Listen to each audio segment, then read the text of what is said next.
Walking and talking outdoor broadcasts. Yesterday we were walking along the stretch of canal and we were talking about happiness, and I was particularly interested in one of the phrases that you came out with. You said, meditation is natural. And I thought it'd be nice to spend this walk just expanding on that idea. So usually what we do is we would try and define as much as possible what it is that we're talking about. Yeah. So I think you wanted to start off by saying what it is. Yeah. What your ideas about the word natural. Yeah. Just to kick off with. Okay. Well, meditation is natural. It's a really nice, sweet title for a magazine article or something. And it's nice. I like it. It has a poetic feel.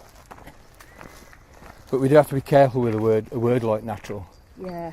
The word natural is an ideological word. The reason why we know this is because it appears on bottles of shampoo and things like that. Natural, yeah. Yeah. And if you think about it, and ironically, kind of bottles of shampoo that really aren't natural at all. No, except perhaps green. Yeah, except that everything is natural. Yeah. If something exists, it's natural. Yes. So we get into all kinds of difficulties around the word. So I'm gonna have to say what it is I meant when I said that.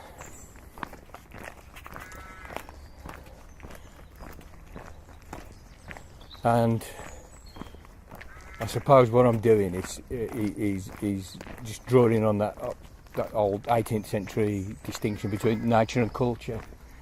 And it's a bit fishy, but nevertheless I think we can put it to use. So what I wanted to say when meditation is natural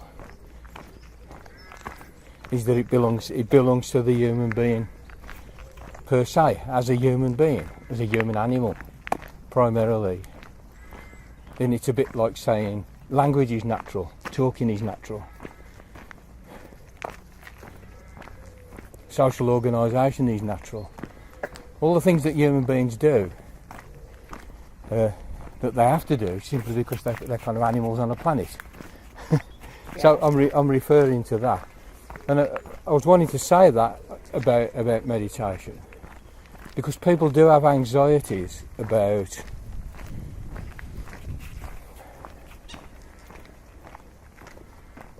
meditation, which take the form of wanting to get really acquainted with a particular culture, and they think that they can't meditate unless they get themselves acquainted with a particular culture, which claims to be the origin of a particular style of meditation. And I'm wanting to say, not necessary. In fact, probably, potentially deleterious to your attempts to get to grips with meditation, possibly. So I'm saying meditation, it's like breathing, it's like walking, it's like thinking, it's like feeling, it's like eating. It's something that's right down there in the defining attributes of human beings, full stop. And we don't need to get completely embroiled with particular cultures and attempt to acquaint ourselves with cultures and attempt to become members of cultures into which we weren't born in order to get to grips with meditation. On the contrary, where we need to look is at our intrinsic humanity.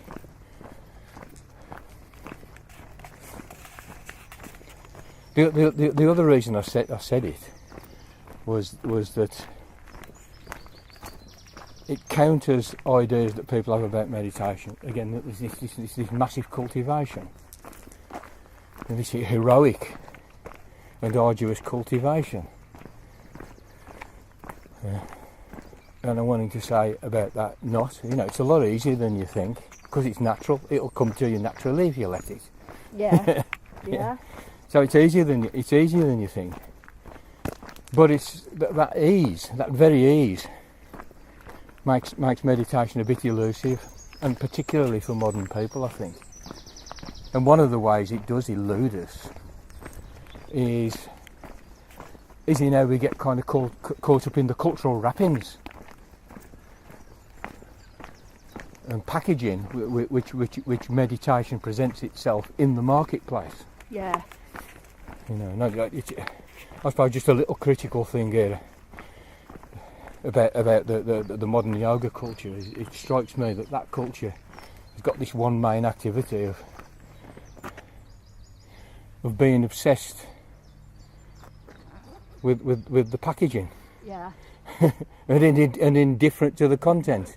And it strikes me that what modern people do with this engagement with meditation and mindfulness and all the rest of it is to pick up the sweet, open the wrapper, throw the sweet down the toilet, and start chewing on the silver paper of the wrapper. Yeah.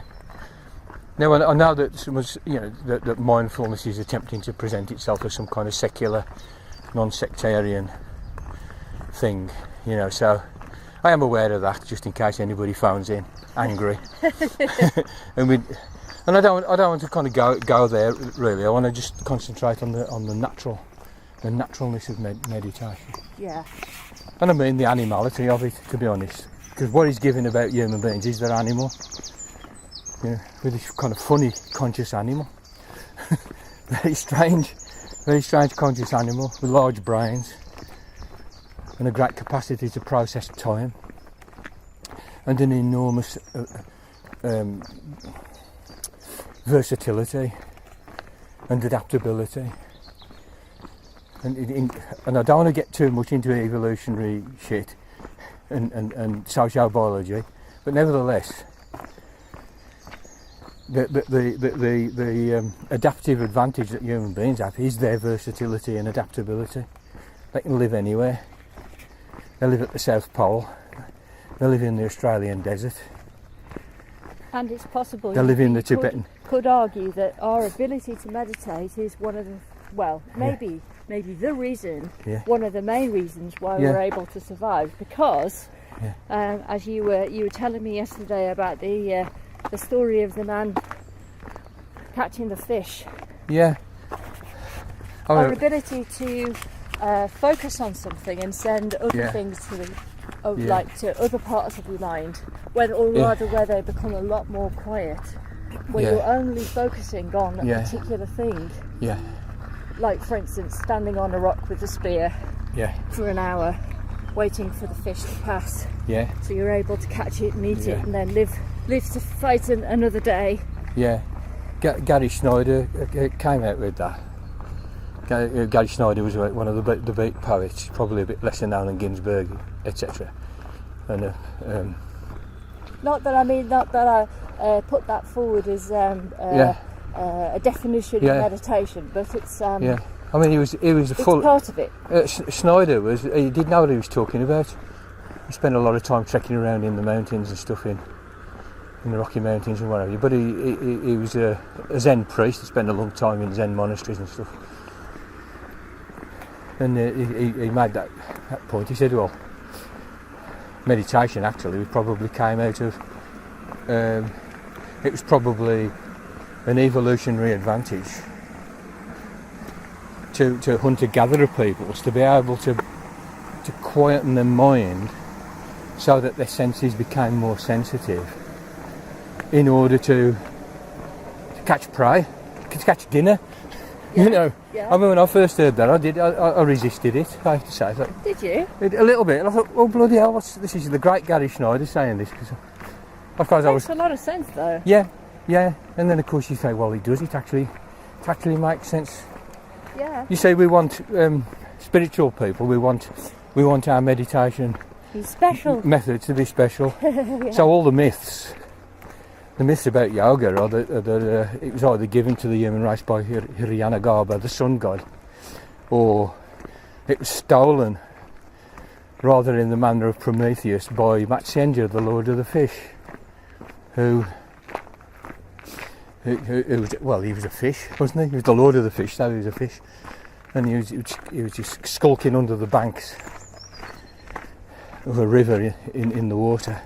Mr. and Mrs. Shiva are walking along the bank. Yeah. And she was doing her thing of trying to get him to express himself. Yeah. Hello there. Hello. And talk about his reality, so that human beings could meditate. And Matsyendra overheard the conversation and then passed it on to humanity. And that's what yoga is, you know. So we aggrandise it. Yeah. And then Snyder comes along and says, actually, it's about a bloke trying to catch his dinner. So, you know, I was kind of going, whoa, what's this? But I think it's right that we should ground our understanding in concrete lived experience of human beings who are kind of fleshy carbon-based creatures. Yeah. Animals. Yeah. You know, so I kind of buy it, really, that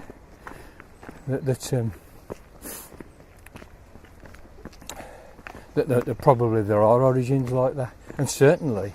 Well, certainly it is a natural ability that we have, because we're the curious monkeys. Yeah. We have gone, oh, well, I've caught the fish now. Now what shall I do? Yeah. I found some interesting spaces while I was waiting for that fish. Yeah. Let's see what I can do now. Yeah. Yeah. Well, of course, it plugs into that as well, because the focus of the fisherman on the rock with the spear, totally motionless, in the Zen state, just waiting for the movement of the fish so he can thrust his spear, without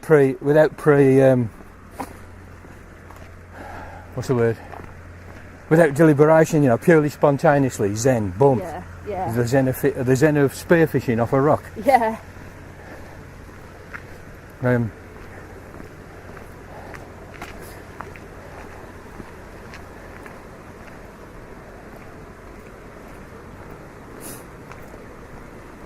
But that skill, which is a skill of allowing the mind to be quiet, so that the senses become more sensitive, more alert. If you're on that rock and you're having an argument with yourself about an argument you had with the missus over dish towels or something before you came out, you're just not even going to see the fucking fish. No, you're not. You're going to have this kind of sensitivity. And it was found, wasn't it? That kind of focus is useful for all kinds of stuff. Yeah. You know, it was an essential modus operandi of human consciousness. It was one of the most valuable things it could do, in a practical sense. Yeah. But of course, our man on the rock. I mean, one of the days, that man on the rock, he's a bit of an oddball anyway, you know. Yeah. And the tribe value this guy because he is an oddball. Yeah. Because he's usually the one that will say, he's usually the one who'll say at the village meeting, actually, if we do that, we're going to fuck up. We should do this. Yeah. He comes out with something completely counterintuitive that's going to ensure the survival of the tribe, and everybody goes, oh no, you silly bugger. And then they sleep on it and they realise he's right. Yeah. There's a guy like that one day on the rock. Yeah. And he gets his fish and he's going home with his fish in the bag. And he's thinking, yeah, that's kind of, that's amazing. That clarity of mind is really amazing. Yeah. And he's also this weirdy guy. You know, he's saying to himself every morning that he wakes up, You're saying, what the fuck? What's this? What's this? What is this amazing thing, being alive? Yeah. What is this? He wakes up with astonishment every single morning. Yeah. Because he doesn't know who or what he is, really. Yeah. But it hits him that he doesn't know who or what he is. And he's very, very curious, and he's as curious about that as he is about what you can eat in the forest and what you can't eat. Yeah. Etc. So The he'd curiosity. be the one that perhaps would try the hallucinogenic mushrooms. He probably would. He probably would, yeah. Not only that though, he would probably make this connection that we've got this investigative method. This clarity that enables that's just practically very, very powerful in terms of survival, etc. But also can give me some purchase on the perplexity with which I wake up every morning, finding myself as a conscious being alive on a bloody planet. Yeah. That dawning of self-consciousness of human beings. Yeah. Because it's a creature evolved with this massive capacity for time processing. We were talking about yesterday, you know, we have big memory banks. Yeah. And we have calculating abilities. So we can deal with the future by learning from the past. Yeah. And putting into operation a few algorithms. And we can do that. The next thing that happens is we wake up finding that we can do that. We know that we can do that.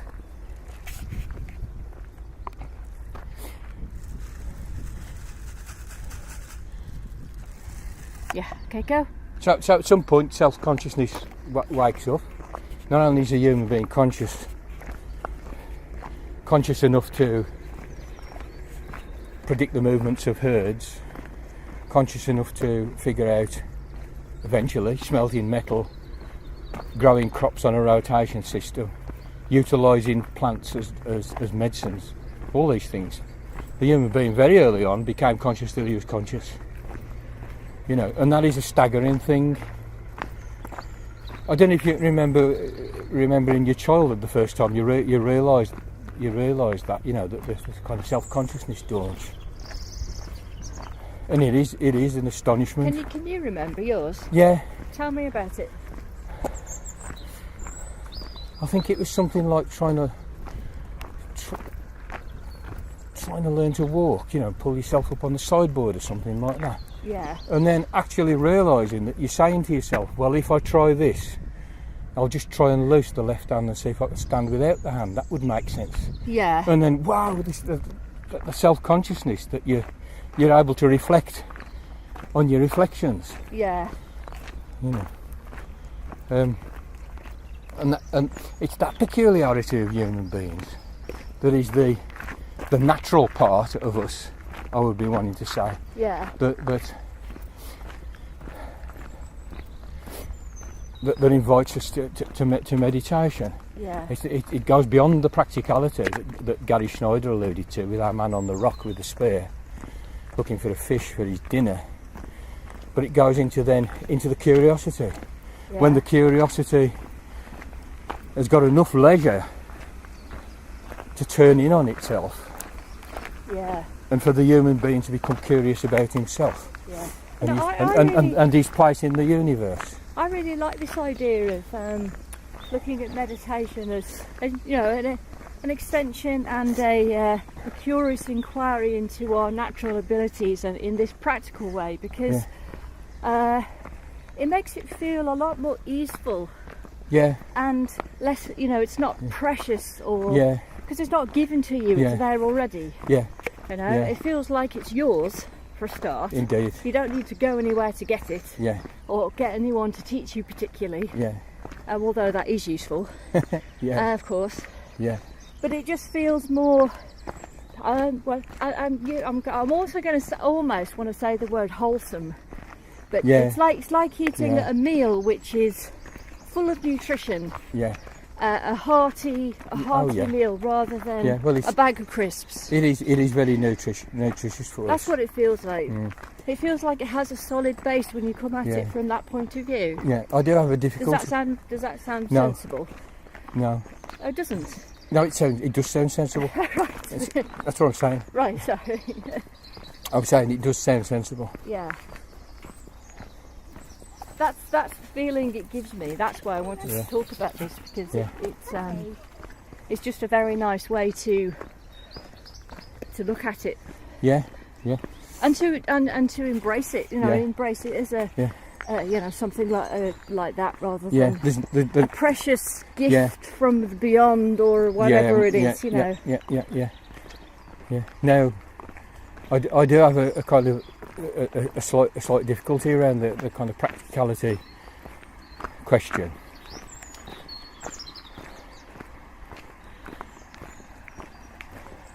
Whilst I do recognise that that kind of clarity of mind and sensitivity of the organism to itself and the world is immensely practically valuable. It actually really is. And all the stuff about Wu Wei that I talk about and attempt to apply to modern yoga practice is very practical. It is very practical. But at the same time, I think if we make our meditation purely into an instrument in which to gain goods or to fulfil our desires, that we actually do it a little bit of a disservice. Because if it's exploration, by definition, we don't know where it's going. Yeah. There's no destination, as it were, And there's no goal. And there's no goal. Whereas if it's practical, it acquires a goal. Yeah. And it no longer becomes an exploration. And this is how you get pure meditation becoming a tool for this, that, or the other, for mental health, for great buns, for ability to be an even more vicious rip-off bastard of a CEO of a multinational company, And there is a difference between an instrumental motivation for doing meditation, for meditating, and a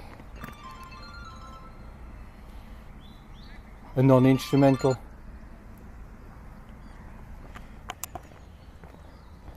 So meditation can end up being a medicine that you take. Yeah. No, I'm saying that the exploratory approach is necessarily open. In fact, that is the only thing that you do, is be open. You be open to the flow of human experience. That's the only way you're going to find out about it. That's the only way that your instrument, i.e. your body and your senses, is going to be sensitive enough to register the stuff that you need to register. It's no good going exploring with a blindfold on, but we take the blindfold off by being open in our situation, to our situation, best we can. That's the nearest you get to a method when you explore. But the practical approach, in other words, the approach that you can sell as a method with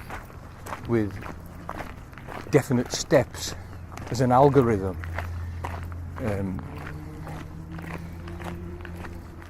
it's almost automatically going to bracket out that exploratory sensitivity, because you're going to actually need to apply it. You buy it and apply it, and that's what it is. It's a product in a marketplace, and it's something that you apply according to a fixed method and a fixed procedure. So it doesn't have the openness automatically and straight away. It has none of the openness of an exploratory approach. Naturally, I'm recommending the exploratory approach over and above the instrumental approach. So what about our bloke on the rock with the spear, waiting for the fish? Because you had some more to say about him, didn't you? Yeah, is he being instrumental completely? And actually, I think if he was any good, he will have realised that being too practically minded about it would disturb his meditation. If he was looking at his Stone Age watch and saying, "I've got to get back for EastEnders at 7 o'clock." Yeah. Where's the fucking fish? Yeah. The fish, every fish for 20 miles around has picked up the vibe and fucked off. Yes. You know, I mean, and not only that, he himself has become insensitive. His eyes are no longer seeing with the acuity that they need to see Yeah. in order to grab this fish. Yeah. So there's a sense in which our kind of Zen Stone Age Zen man was automatically onto an exploratory approach, an open approach. Yeah. He was automatically alert to how being very, very anxious about your practical necessities was unhelpful. And then that was the beginning of a meditation, of exploration, Yeah. out of something practical. I mean, as you rightly say, these guys were necking mushrooms and God knows what as well. Which might have helped a bit. Well, I mean, what did that do in these terms? It showed them that they'd got an inside. You know, I would imagine that struggling for life in prehistoric times on the Serengeti or whatever the fuck, whatever, you know, you can imagine the scenario, actually didn't give you much time at first to ponder, to even be aware that you had any inwardness. Yeah. You could say that there must have been a phase when human beings had quite a lot of consciousness, but no self-consciousness. You know, that kind of self-reflective thing probably at some point hadn't happened, and it could only happen when there was leisure time started to open up. Yeah. We don't know how early that was, but it requires some kind of leisure. Yeah. And that requires some kind of material plenty. Yeah. And also when people started living longer, Yeah. the grandmother revolution. Yeah, happened, I mean didn't that's it? yeah. I mean I'm drawing on that, you know. I mean I've mentioned that, if you like, how in prehistoric evolution of human culture, there was a thing there's good evidence for this from archaeology and so on about a thing called the grandmother revolution. And because of improved hunting techniques, improved knowledge of therapeutic plants, etc., people started living longer, and there was generations appearing of grandmothers. For the first time, people lived long enough to have to become grandmothers. Yeah. And grandmothers did a lot of child minding, which liberated. Which kind of doubled the workforce. Yeah. and out of that, the so-called women's crafts, which probably isn't how it happened, but it's got called this. But things like pottery and weaving and sewing, you know, and the grandmother revolution coincided with the invention of the needle, so you could sew. Yeah. It was in the Ice Age. And so there's these things are all massive leaps forward in terms of cultural development. I'm not saying it's a good thing necessarily, but I'm just saying. Yeah. And this is the situation we find ourselves in. And because we had more time and more leisure, Yeah. So we didn't have to spend Yeah. all of our time running Yeah. after so food. We yeah. had time to explore meditation and you consciousness. start musing. Yeah. You're trying out all the mushrooms in this particular area, because some are going to be good to eat, some are going to be poisonous, some are going to be medicinal. Oh God, you found these ones. Oh my God, what's this on the back of my eyelids? And there's probably, I don't know, this is totally fanciful and it's a bit Terence McKenna-ish, you know, but beep. Hello there. It's probably the the actual emergence of self-consciousness, of it, in other words, of inwardness. The sudden arising of the curiosity and the wonder out of practical concerns, but also going into a new domain as leisure starts to happen, and as probably some kind of hallucinogenic or psychedelic preparations might well have kicked in there, because there's nothing like that. I mean, you could just see it's absolutely going to persuade these people. They have an inwardness, an inner life. Yeah. They have an inner life. I think shamanism and stuff like that started around then. Yeah.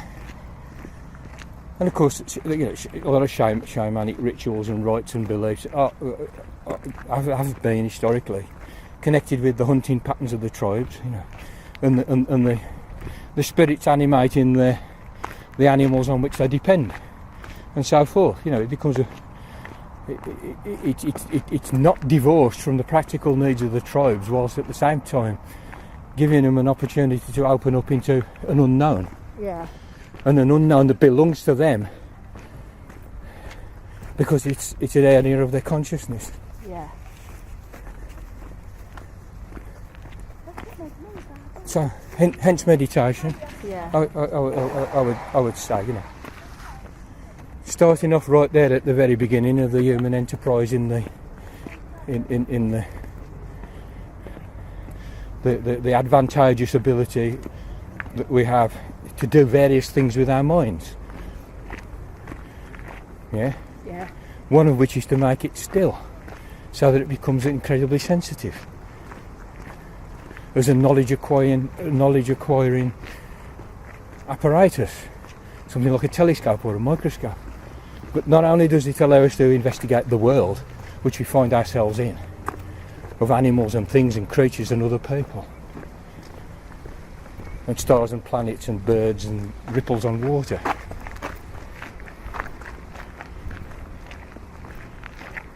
Not only that, but inside ourselves, suddenly realise that this whole fascination. I mean, this is more complicated than that in some ways, because you also get, at the same time, once all people are starting getting into this stuff, there arises a priestly caste, doesn't there? Automatically, and then they start playing politics. Yeah. So it's also the birth of politics, of a not very savoury kind, you know, in which some people try and rule a tribe by feeding the populace with fantasies and lies that are beguiling enough to bring them under control. On the one hand, you know, and then people who just want to rule just by the cleaver, the cleaver and the bow and arrow. You know, so you've got the ones who try and fool the people to control them, and the ones who try and bully the people to control them. So you've got like militarism, and priestcraft, religion, organised religion, and of course, well, actually, it's interesting that both classes are interested in meditation. They're just using it for different things. They're using it for different things, and this is why I say, you know, you have to be a loner, ultimately. Have a teacher, have friends, have a community. But this is your exploration. Yeah, and coming back to it being yours, you know, this idea that meditation is natural and that it's yours, for me, makes it, as I said, more easeful, and it encourages me to be more experimental and makes me feel like I can play with it. Yeah. This is mine. Yeah. It's my toy. I can play with it. Yeah. And it just makes it a lot more fun. Well, it's bang on really, because otherwise, but what I'm saying about that position, and I think this is the modern, the authentic modern position of a spiritual person, is that you're kind of you are in a sense reenacting the whole history of the human species at this point. Yeah. When you close your eyes. Yeah.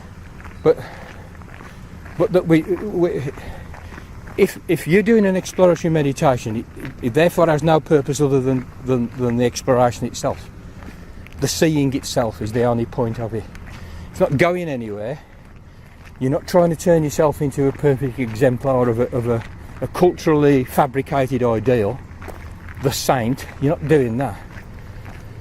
It's open, And openness is the instrument of it. The only instrument of it is the openness. You know, but it's also the journey itself. It's like living a life in openness is the meditation. That's the true exploratory meditation. The stuff that priests are handing out, what they hand out is coloured and conditioned by the needs of their political role. You know, and they're involved in ideological control of a society. They're basically involved in mind control, you know. Yeah. Yeah. So if you get into their game, that's what you'll be doing to yourself. They're functionaries of a system, of a power dynamic, of a pretty unsavoury system, in my opinion. Yeah. If you go the other way, if you say, I'll follow the warriors, and you do Zen martial arts, I mean, remember the samurai, the great Zen practitioners, samurai martial artists, because they valued the quietness, the lack of hysterical response in combat. So if you panic in combat, you lose. Yeah. If you lose your spontaneity in combat, the other samurai there lops your head off. Yeah. So they love Zen. Yeah. They love that state of mind, which is the same as the one of the guy on the rock with the spear and waiting for the fish. Yeah. Same state of mind. Good fighters have got that. So they went into it as well, but again it was still instrumental. The instrument was some kind of invulnerability or some kind of refinement of their fighting skills. And so they meditated superstitiously. And in fact everybody meditates superstitiously who follows either priests or military. Everybody. You know, the priests are selling superstition. You know, if you don't do what we say, you're going to roast in hell for eternity. So we've been talking about a number of ways that you can meditate. Yeah. And also nailing our colours to the mast and saying, well, this is what we think's that this is where we think the goodies are. Yeah. And this is why we think that. One of the phrases we haven't used, and at least I don't think we have, is one which we use quite a lot when we talk about meditation, and we describe meditation as being with what is. Yeah. And I always think this is a very important phrase to it is. It's also to bring up when talking about meditation. You do realise it's extremely dodgy as well, of course. Being with what is, well, what is? Well, I'll explain. What I mean is being with what is in that moment when you're meditating, whatever is there at that time. Okay. Which will be different from moment to moment. It's what you encounter in the field of awareness when you've decided to encounter the field of awareness with that openness. At that particular time. At that particular in that particular place. We'll call that what is then, that's fine by me. Yeah. We can call that what is. That is the name of it, it's the what is. It's whatever you find. Yeah. It's whatever you find, yeah. And I think just to bring a painting analogy into this. Okay, that would be interesting. For all our artist friends. Hello, artist friends. Hello. The light on the water. It's all in the light on the water. Keep taking the mushrooms. When you've been to art school, yes. art college, especially at an early age like I was, yes, you get taught to draw, and indeed. you get taught about perspective and how to do shading and how to mix your gouache and what brushes to use and all the rest of it. Mix that gouache, baby. Yeah, it's great. It is great. I mean, it's useful stuff, but there usually comes a point in every artist's life where all of that stuff that they learn, they're just trapped in it. They want to do a wonderful, spontaneous painting, but they just can't, because they're trapped in this learned form. That, And you get it as well with classically trained musicians who meet a load of free jazz improvisers. Not in every case, but very, very often they stump. They say, "Well, write me some licks down on the 5-bar stage with a pen, and I'll play that." And then usually there comes a point where, and I'm just speaking from experience, where you think, you understand how stagnant you've become within that form, and you want to burst forth. Well, curious monkeys always want to burst forth. Yeah. We need to recognise that in human beings and not try and squash it. Yeah. And I think some meditative traditions are a bit scared of it, the bursting forth urge, Yeah. which is basically the curious monkey thing. Yeah. Curious monkey filled with wonder, going to fucking find some stuff out, Yeah. and this is going to be a gas to do. You know, So you have to learn an artist to be able to come to that canvas totally fresh. yeah, To have the repertoire of everything you've learned, yeah, but not to be directed by it, not to be yeah, sort of entombed in it, as it were. You Yeah, need yeah. to have it, but also be free of it. it's a tool. It's a tool, but it's only a tool. Yeah, and that when you get that moment and you start to learn to be able to just slap it on, Yeah. just slap it on, just throw it at the canvas, just go, just like spontaneous work.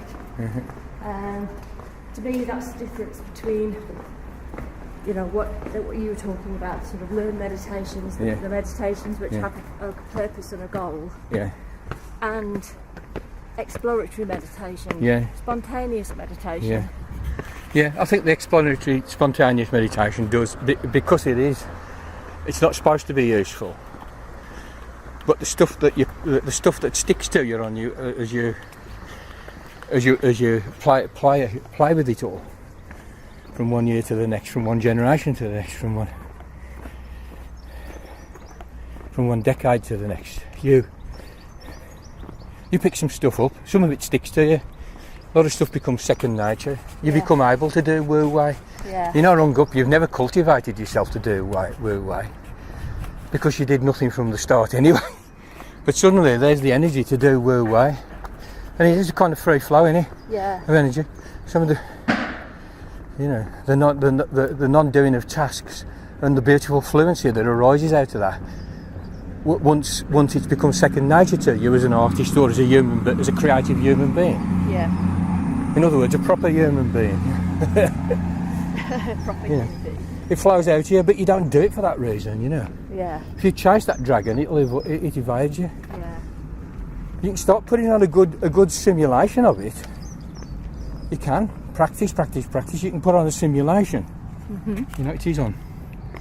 You can put on a simulation of it, but it doesn't quite have that final free flow that just automatically imparts beauty.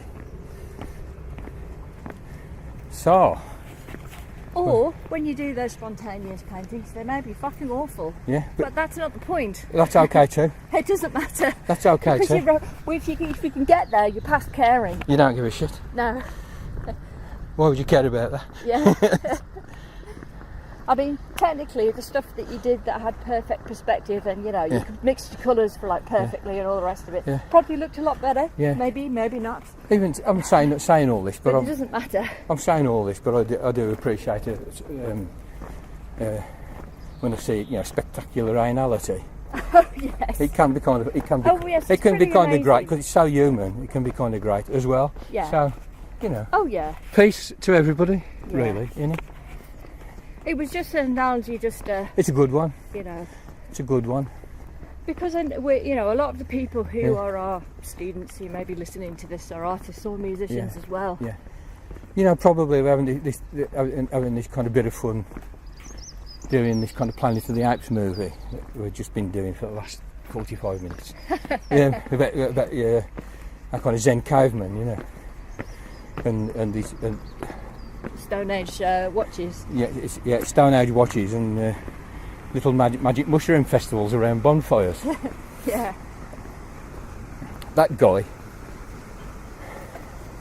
It strikes me that all this stuff must have come home to human beings. The fact that they have an interiority, they have an inner life. The fact that it's huge. The fact that suddenly they're self-conscious, but they don't know who and what they are. The fact that the world is absolutely awesome, literally awesome. Yeah. It reduces you to awe, which is a frightening emotion. Yeah. This guy is, he's happened upon all this stuff inevitably. It's all originated of his will to live, but also his curiosity. Also his wonder. Also his scepticism as well. Yeah. You know, the willingness to use doubt as a question to penetrate into some phenomenon that's of interest, Oh yeah. or some phenomenon that you've got to deal with. Yeah. There's some stuff we have to sort out, Yeah. otherwise we die. Yeah. So that guy, I mean, if he happened to be an artist, because the tribe's throwing up leisure, Yeah. right? Because he's so good at meditating, he catches loads of fish, Yeah. and that means his brother, who's really developed this thing called drawing with a stick, a charcoal stick, Yeah. and some bits of coloured earth, And maybe his And sister as well. and maybe his sister as well. So there's the brother and the sister are doing all this art in this cave for the hell of it, Yeah. and it's a great thing to do when you're off your face on mushrooms. Yeah. And they're doing it for the hell of it. They are also through that being artistic, are themselves coming to the same conclusion. I'm a self-conscious being thrown into this mysterious universe. What the fuck? I'm gonna have a little look into this, because how can I not? Yeah. Same, the art leads down the same track. Yes, it does. I mean, I feel that art and meditation are Yeah. very closely related. Yeah. I mean, that ability to be staring at the canvas or your sculpture or whatever it is, and to be totally focused on it and to roll with it and to work with it and to create it is very meditative. Absolutely. Which is perhaps why I could slip into meditation so easily when I Yeah. found it. Well, Because of spending many, many, many thousands of hours as a child, a teenager and an adult, just on my own doing my artwork. creating stuff. Yeah. Okay, so here we are. In an exploratory and spontaneous way, I might add. Yeah, that's Little's Lane. We're at the end of the walk again. We've got a few minutes. So basically then, I think, have we decided that meditation is natural? Yeah, Good. we like the phrase. As long as people understand what we mean by meditation and what we mean by natural before they start repeating us. Yeah, okay. But yeah, go for it. That train's on its way to Wales.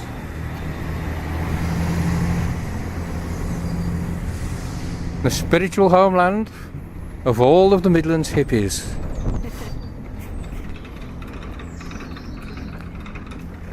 So,